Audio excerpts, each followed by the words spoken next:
But there was another way we could try to improve the lives of black people. Ever since white people had come to South Africa, they had ruled the black people.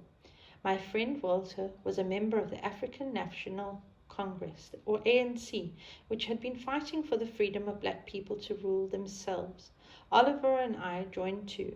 At Walter's home, we wondered whether we could make the government take notice of us.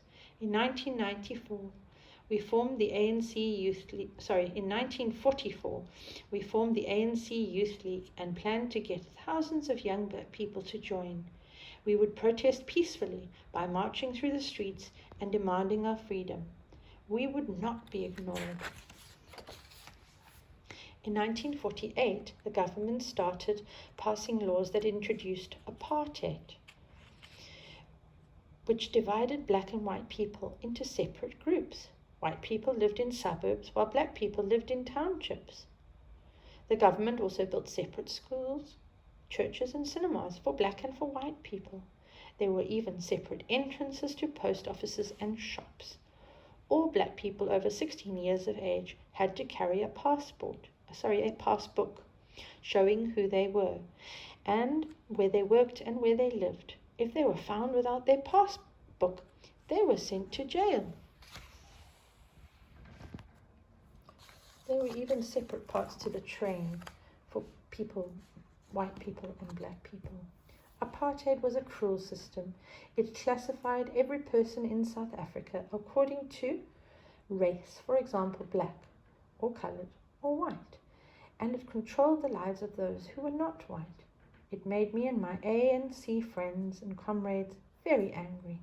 In 1952, we led a protest called the Defiance Campaign, calling on black people to ignore the whites' only entrances in post offices, shops and trains.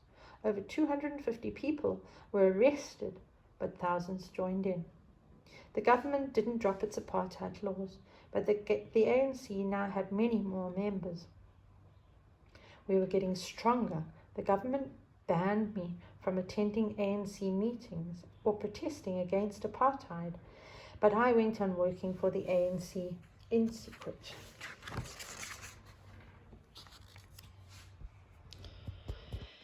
It was not only the black people who were against apartheid. Thousands of coloured Indian and white South Africans were against it too. In the early 1950s, many of these different groups joined together to form the Congress Alliance. Then in 1955, the ANC and the other members of the Congress Alliance met in Kliptown, near Johannesburg, to draw up the Freedom Charter. The meeting was called the Congress of the People, and the Charter was a promise to fight for freedom and democracy for all South Africans. The government did not like the Charter and arrested 156 Congress members, including Oliver, Walter and me. We were charged with planning to destroy the government. The trial lasted 4 long years, but in the end we were found not guilty. During the time, I fell in love again. Winnie Madikizela was a social worker and a member of the ANC. We got married in 1958 and had 2 daughters, Zenani and Zindi. In 1960, during our trial, a tragedy happened that shocked the world. In Sharpeville, near Johannesburg, 5,000 people marched to a police station to protest against having to carry passbooks. They were not armed, yet still the police fired guns.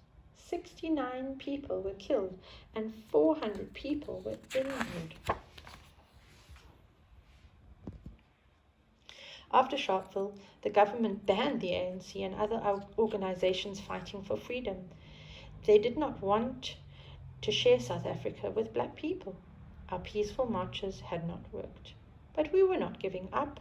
We decided that the only way to get our freedom was to fight the government in the same way that they were fighting us. The ANC formed an army, which we called the Umkhonto Sizwe, which in Xhosa means the spear of the nation. I was sent abroad on a secret mission to ask other countries to help us fight apartheid. I also went to train as a soldier.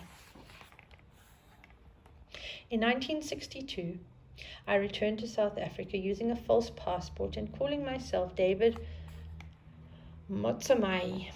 I stayed in hiding for many months while the police searched everywhere for Nelson Mandela. Then one day in August, I was stopped in my car, and I was arrested. I was sentenced to 5 years in prison for leaving the country illegally and for inciting workers to strike. Later, the police also arrested a group of my comrades, including my old friend Walter Sisulu. Just 5 months into my 5-year sentence, I was told that I would stand trial again, and we were charged with planning to overthrow the government. If we were found guilty, we could be sentenced to death. The trial began in October in 1963, and in April 1964, I spoke in defense of us all. I told the court that the ANC was a peaceful organization, but because the government had banned it, we had no peaceful way to protest. We had been imprisoned and even killed. This is why we had to fight back with guns, I said. I have cherished the ideal of a democracy in which all persons live together in harmony. It is an ideal for which I am prepared to die. 8 of us were found guilty, but we were not sentenced to death. Instead, we were told that we would spend the rest of our lives in prison. Life in prison? Would I ever see my wife, mother, and children again? We were taken to Robben Island, a prison off the coast of Cape Town. All except our comrade Dennis Goldberg, one of the 8 of us. He was the only white person and had to serve his sentence in a different prison. On Robben Island, my cell was so tiny that when I lay on my sleeping mat, my feet and hands could touch opposite walls. I was given some blankets and a bucket for a toilet. This cell would be my home. I tried to stay hopeful, but it wasn't easy. At first, we were allowed only 2 visitors a year and just 2 letters. Before we were given them, the letters were read by a prison guard who blocked out anything he thought we shouldn't know about. Twice I received bad news from home. Firstly, I was told my mother had died. Then my oldest son, Tembakila, was killed in a car crash. When I got that news, I spent the whole day in my cell, thinking about him and the rest of my family. It was one of the saddest days of my life.